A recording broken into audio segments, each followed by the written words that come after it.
है शहर कानपुर और हमारी स्क्रीन पर जो दिख रहा है वो है पहलवान जी मट्ठा, यानी कानपुर का सबसे फेमस सुबह का नाश्ता। और नाश्ता तैयार है, मेज पर सज भी रहा है, आप देख सकते हैं, आपकी स्क्रीन पर दिखाई दे रहा होगा। और स्क्रीन पर देखते हुए लार मत टपकाइएगा क्योंकि आपकी स्क्रीन खराब हो सकती है।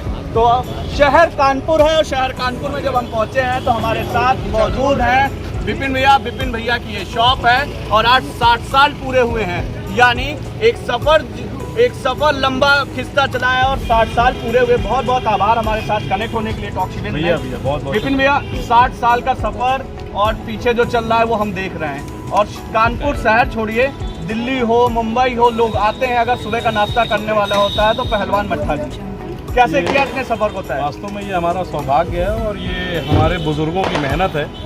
और ये वाकई में जो हमारे पुरखे जो सन 50s के दशक में आए और आने के बाद कानपुर से हम लोग पूर्वांचल के रहने वाले हैं, और वो लोग आए और कानपुर में धीरे धीरे अपनी स्ट्रगल किया और भगवान की कृपा से ये एक ऐसे ही सौगात मुझे दे गए हैं जो मुझे लगता है कि मैं अपना कॉर्पोरेट सेक्टर सब छोड़ करके इस व्यवसाय के लिए मैं अब आ गया हूँ। और मुझे लगता है कि ये मेरे पुरखों का मेरे लिए आशीर्वाद है कि मेरे साथ साथ आज 8-10 परिवार और भी हैं जिनकी रोजी रोटी की व्यवस्था वो 50 साल पहले करके गए थे। बाकी भगवान की कृपा है और कानपुर के शहर के लोगों का प्यार है, क्योंकि बिना जब तक किसी से लोगों का इमोशनल भावनात्मक जुड़ाव किसी चीज़ से नहीं होता है तब तक कोई चीज़ इतनी ज़्यादा पॉपुलर नहीं होती। और ये मैं बहुत ज़्यादा शुक्रगुजार हूँ अपने कानपुर की जो निवासी हैं उनका कि जो पिछले 60 दशकों से हमें सेवा का अवसर दे रहे हैं और हम अपना बेहतर करने मन में सवाल बार बार पूछता है, पूर्वांचल के हैं और पूर्वांचल में सुबह जो है जलेबी और कचौड़ी का प्रचलन है। शहर कानपुर में ये जो ब्रेड मक्खन है या ब्रेड मट्ठा है जिसे हम कह सकते हैं, मक्खन भी है,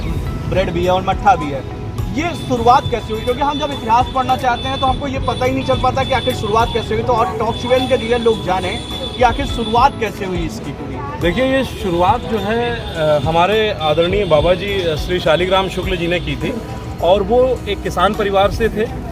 जब कानपुर आए तो एक उस समय के लोग जो है पैसे से बहुत बचाव रखते थे। और होता क्या था कि जब बहुत ज़्यादा उस समय पैसे का अभाव रहता था और लोग स्ट्रगल कर रहे थे, क्योंकि उनका सब देसी खान पान था तो दूध दही घी मट्ठे से उनका एक बहुत जुड़ाव था। शहर में आने के बाद यहाँ पे भी लोग जो है अमूमन नाश्ते में जलेबी और पूड़ी कचौड़ी समोसा यही यहाँ का नाश्ता हुआ करता था उस ज़माने में। और अक्सर जैसा कि बाबूजी बताते हैं, लोग रोटी और इस तरीके की बाजरे की रोटी और ये मक्खन ये सब गांव का खाना हुआ करता था। तो हमारे बाबूजी बेसिकली बैंक में वर्किंग थे। वो बैंक की जॉब छोड़ करके फिर उन्होंने एक पार्क के पहले यहाँ पे ये पहले कुछ नहीं हुआ करता था, रेलिंग लगी रहती थी। जैसे कि आप आगे जाएंगे देखेंगे तो रेलिंग लगी हो, उसी रेलिंग पे बेंच पे वो मट्ठा बेचा करते थे पार्क के बाहर।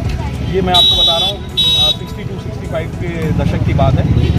उसके बाद धीरे से जब 70s-80s में ब्रेड का जब चलन आया तो घर पे ही पहले हम लोग खाया करते थे ब्रेड। जब टेस्ट अच्छा लगने लगा तो ब्रेड शुरू हो गई। तो बेसिकली इस प्रोडक्ट की शुरुआत यहीं से हुई है, हमारे बाबूजी ने इस प्रोडक्ट की शुरुआत की। कानपुर वालों का प्यार है ब्रेड मक्खन मट्ठे के साथ। ये भगवान की कृपा है और उन लोगों का स्नेह है कि आज हमारी आपके बारे में जो जानकारी किया उससे पता चला कि आप भी अच्छा खासा पढ़ रहे थे, एक तरीके से आप लेक्चर देते थे, लोगों को समझाते थे चीज़ों को, और आज यहाँ पर मतलब सुबह से लेकर शाम तक यहाँ मिल नहीं, मुझे लग रहा है शायद मेरी एजुकेशन ही इसके पीछे है कि मैं आया हूँ और इस तरीके से छोटे व्यवसाय को एक रूप देना चाह रहा हूँ कि भाई लोग आएँ।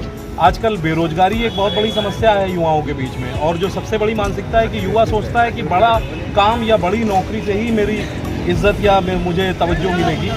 मेरा कहना है काम कोई छोटा बड़ा नहीं होता है, आपकी कार्यशैली उसको बड़ा बनाती है। तो मुझे लगता है कि मेरी एक कोशिश है कि मैं देसी खान पान से लोगों को जोड़ पाऊँ और युवाओं को सीधा संदेश है कि कोई भी रोजगार या कोई भी व्यवसाय अगर उसके बारे में आपको उसको कैसे उसकी ब्रांडिंग या कुछ भी करना है तो इस पे मैंने थोड़ा सा काम किया है। तो मैं चाहता हूँ, मुझे लगता है कि मैं आपसे कुछ शेयर कर पाऊँगा। जो भी युवा इस तरीके का कोई काम या सिर्फ खाने पीने का ही काम नहीं, कोई भी व्यवसाय अगर वो आगे करना चाहता है तो उसको कैसे डेवलप करें, इसके लिए पूरी हमारी एक टीम है। हम लोगों ने एक संस्था बनाई है, हम उसके साथ जुड़ करके आगे काम कर सकते हैं इस तरीके से। ये पीछे ब्रेड लगी हैं, कई टाइप्स की आते हैं लोग और पसंद करते हैं, तो ये कौन कौन सी टाइप्स हैं? बाहर वाले भी जाने, क्योंकि आजकल मुझे बनारस बहुत देख रहा है और बनारस वालों को मैंने बताया था कि ब्रेड मक्खन और मट्ठे से आपको परिचित कराऊंगा। बिल्कुल सुबह का सही बात है। नाश्ता। ये यहाँ पे कौन कौन सा टाइप है आप ये भी बताते जाइए, जिससे हम लोग को पता भी चल जाए। देखिए, जब और बाकी लोगों को भी पता कई चले। लोगों ने हमसे कहा कि हमारे बच्चे जो हैं वो ब्रेड, ये दूध दही मट्ठा नहीं खाते हैं, मक्खन नहीं खाते हैं, तो मैंने कहा नहीं, मैं खिलाऊंगा। तो मैंने क्या किया कि जैसे बच्चों को पिज़्ज़ा बहुत पसंद है, तो मैंने पिज़्ज़ा ब्रेड बनाया। अच्छा। और पिज़्ज़ा ब्रेड में जो है मैं वाइट बटर लगा करके इसको सर्व करता हूँ। फिर हमारे पास पूरा ये व्हीट बन है। अच्छा। व्हीट बन मतलब क्या होता है कि मैदे से थोड़ा सा लोगों को आजकल एलर्जी है, लोग जिम जा रहे हैं और अपना अधिकतर Health पसीना conscious बहा रहे हैं, हो लोग गए। हेल्थ कॉन्शियस हैं, तो उनके लिए ये प्रॉपर व्हीट बन है। और इस तरीके के फुटलॉन्ग जो आप देखते हैं बड़े उसमें, अच्छा ये सारी मेरी अपनी ब्रेड डेवलप कराई हुई हैं। अच्छा। हाँ, ये ब्रेड हम लोग कहीं वैसे नहीं खरीदते, ये सारा फ्लोर और ये सारी चीज़ें हम लोग खुद, क्वालिटी बहुत ही मायने रखती है मेरे लिए। और चूंकि जैसा कि मैंने आपको बताया कि 60 दशकों का संबंध, अब हम लोगों के बीच ग्राहक और कस्टमर वाली बात नहीं रहेगी। तो हम सभी लोग एक परिवार हैं और परिवार की सेहत का ख्याल रखना मेरी सबसे बड़ी जिम्मेदारी है। ये मक्खन भी आप लोग ताज़ा तैयार करते हैं? हाँ, तो घर में ही पूरा तैयार किया जाता है। तो ये देख सकते हैं आप, ये ब्रेड मक्खन तैयार हो रहा है और ये मक्खन जो है पूरा घर में तैयार किया जाता है। और कुल मिलाकर मक्खन और ब्रेड और मट्ठा, इसका जो संबंध है ना, वो सिर्फ कानपुर में नहीं रह जाता, वो संबंध बड़े आगे तक जाता है।